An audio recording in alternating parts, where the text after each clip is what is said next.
बिस्मिल्लाहिर्रहमानिर्रहीम। अस्सलाम वालेकुम डियर स्टूडेंट, कैसे हैं आप सब। उम्मीद है कि आप सब खैरियत से होंगे। Welcome back to my YouTube channel. आज हमने जी रियल एनालिसिस 1 का lecture number 4 chapter number 2 Robert G Bartle की बुक से जो है वो स्टार्ट करना है। आज का हमारा जो टॉपिक है जी वो है नंबर सिस्टम, और बुक के अंदर जो हमारा टॉपिक है वो रैशनल और इर्रेशनल नंबर्स के बारे में हमने पढ़ना है। तो लेक्चर स्टार्ट करने से पहले जी आप सबसे मेरी गुजारिश है कि आप सब मेरे चैनल को लाजमी सब्सक्राइब करें, जिसका नाम मैथ पॉइंटर है, ताकि आपको मेरी आने वाली न्यू वीडियो जो है वो बर वक्त पहुंच सके। तो चलते हैं जी अपने लेक्चर की तरफ। मैं आपके लिए कुछ बेसिक चीज़ें लेके आया हूँ, ठीक है। आपने ऑलरेडी ये पहले पढ़ी हुई हैं, तो क्योंकि मैं इसका जो टच है, इसका जो रिलेशन है वो आके रैशनल और इर्रेशनल नंबर के साथ हो, तो मैंने इसलिए कहा चलो आपको ये भी थोड़ी सी ये जानकारी हो, इसके बारे में आपको पता हो। तो मेरे पास है जी नंबर सिस्टम। नंबर सिस्टम के अंदर दो तरह के नंबर होते हैं, एक रियल नंबर होता है और एक कॉम्प्लेक्स नंबर होता है, ठीक है। अब इनकी आके आप टर्म कह सकते हैं, शाखे कह सकते हैं, पार्ट्स कह सकते हैं, ठीक है, प्रॉपर्टीज़ कह सकते हैं। रियल नंबर के आगे दो प्रॉपर्टी, रैशनल और इर्रेशनल, और कॉम्प्लेक्स के आगे सिर्फ एक ही है जी, उसको कहते हैं जी इमेजिनरी नंबर। ऐसे नंबर जो सिर्फ इमेजिन किए जा सकते हैं। हम रियल एनालिसिस की बात कर रहे हैं, रियल एनालिसिस की बात कर रहे हैं, इसका मतलब हम सिर्फ रियल नंबर्स के बारे में ही इसके अंदर पढ़ेंगे, ठीक है। जब हम कॉम्प्लेक्स एनालिसिस पढ़ेंगे तो हम उसके अंदर कॉम्प्लेक्स नंबर्स के बारे में पढ़ेंगे, ठीक है। और दूसरी बात ये कि सबसे बड़ा नंबर जो है वो रियल नंबर में से, और कॉम्प्लेक्स नंबर में सबसे बड़ा नंबर जो है वो कॉम्प्लेक्स नंबर है। अच्छा जी, आगे है जी मेरे पास रैशनल। रैशनल के आगे टर्म है जी इंटीजर। इंटीजर से आगे होल नंबर, होल नंबर से आगे नेचुरल नंबर। इसका मतलब ये हुआ कि नेचुरल नंबर से बड़ा है जी होल नंबर, होल नंबर से बड़ा इंटीजर, इंटीजर से बड़ा रैशनल, और रैशनल और इर्रेशनल मिलके जो है वो रियल नंबर बनाते हैं। ये मैंने छोटी सी साथ में आपको एक डायग्राम भी बनाई है कि सबसे पहला जी नेचुरल नंबर है, नेचुरल नंबर से बड़े हैं जी होल नंबर, होल नंबर से बड़ा इंटीजर है, इंटीजर से बड़ा रैशनल नंबर है, और रैशनल नंबर्स और इर्रेशनल नंबर मिलके क्या बनाते हैं जी रियल नंबर बनाते हैं। यानी कि ये सारे के सारे नंबर्स रियल नंबर के अंदर आते हैं, ठीक है। अच्छा जी, नेक्स्ट है जी नेचुरल नंबर किसके बराबर है जी, कैपिटल एन से इंतजार करते हैं जी, N is equal to 1 2 3 and Son.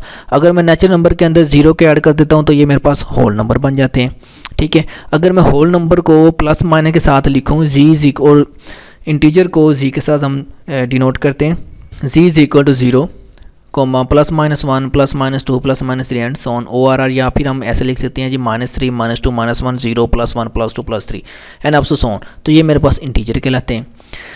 Next है जी मेरे पास रैशनल नंबर की डेफिनेशन। रैशनल नंबर क्या है जी, कहता है जी क्यू इज इक्वल, हम रैशनल नंबर को कैपिटल क्यू से ज़ाहिर करते हैं जी, Q is equal to X, जबकि X is equal to P बटा क्यू। ऐसा नंबर जो पी बटा क्यू की फॉर्म में लिखा जाता है, वेयर इसके अंदर जो p और q जो है वो इंटीजर हो, ठीक है, and q not equal to 0, यानी कि q जो है वो 0 नहीं होना चाहिए, यानी कि डिवाइड में, q डिवाइड में यहाँ पे 0 नहीं होना चाहिए।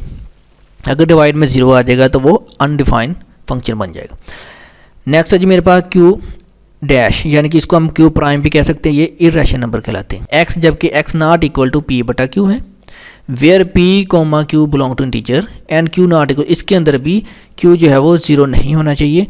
शर्त ये है कि इसके अंदर p बटा q की फॉर्म नहीं आनी चाहिए। और रियल नंबर मेरे पास किसके बराबर है जी, मैंने आपको पहले बताया कि रैशनल और रिलेशन का अगर हम यूनियन करते हैं तो वो मेरे पास रियल नंबर कहलाते हैं।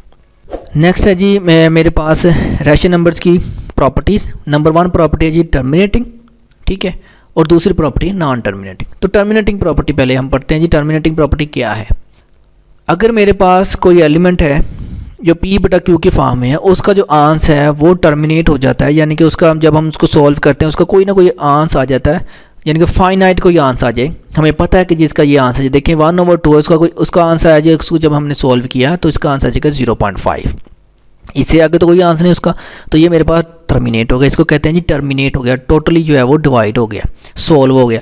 अब 1/4 है, कोई और एलिमेंट है जी 1/4, उसका आंसर 0.25, ये भी टोटल टर्मिनेट हो गया। कोई और एलिमेंट है जी 5/4, इसका आंसर आ जाएगा 1/25, तो ये भी मेरे पास टोटली टर्मिनेट हो गया। तो इसका मतलब ये हुआ ऐसे रैशनल नंबर, ये रैशनल नंबर ही है ना सारे, ठीक है, तो ये टर्मिनेट रैशनल नंबर की जो है वो एग्जाम है। रैशनल नंबर जो मेरे पास पूरे के पूरे टर्मिनेट हो जाए तो वो टर्मिनेटिंग रैशनल नंबर कहलाते हैं, ठीक है। नेक्स्ट है जी मेरे पास नॉन टर्मिनेटिंग। नॉन टर्मिनेटिंग की दो टाइप्स हैं। पहली टाइप है जी रिकरिंग नंबर, ऐसे नंबर, या आप कह सकते हैं जी नेक्स्ट है जी मेरे पास number 2 non terminating. Non terminating की पहली टाइप है जी रिकरिंग नंबर।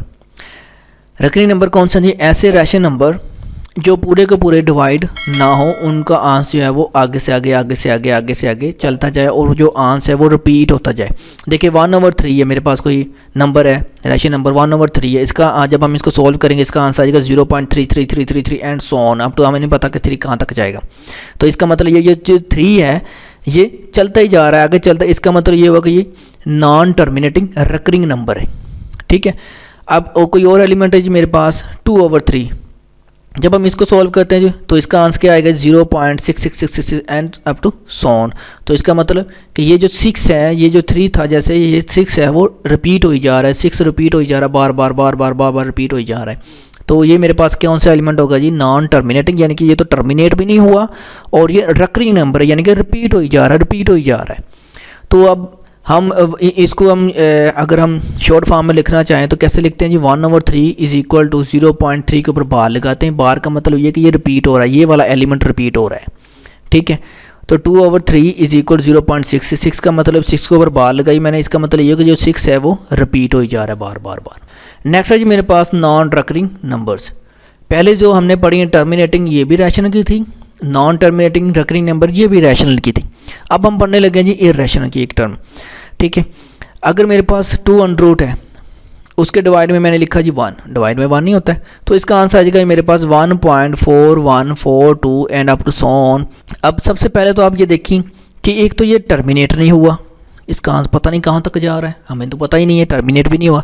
और दूसरा ये कि ये रिकरिंग यानी कि ये रिपीट भी नहीं हो रहा। ठीक है, तो ऐसे एलिमेंट जो होते हैं वो इरैशनल नंबर कहलाते हैं, जो अंडर फॉर्म में होते हैं। अब √3 है जी, इसके डिवाइड में 1 लिखा मैंने, is equal to 1.731 and up to so on. इसमें भी देखिएगा कि एक तो अप टू सो ऑन आ गया, ये टर्मिनेट नहीं हुआ, तो इसका मतलब ये होगा ये नॉन टर्मिनेट है। ठीक है, और उसके बाद इसका आंसर सेम नहीं आ रहा, तो ये non terminate, non recurring number और इरैशनल नंबर है। ठीक है, नेक्स्ट है जी pi is equal 3.1416 and up to so on. Pi किसके बराबर है जी? 3.1416 है। ठीक है, देखिएगा कि पाई भी जो है इसका मतलब कि इरैशनल नंबर है।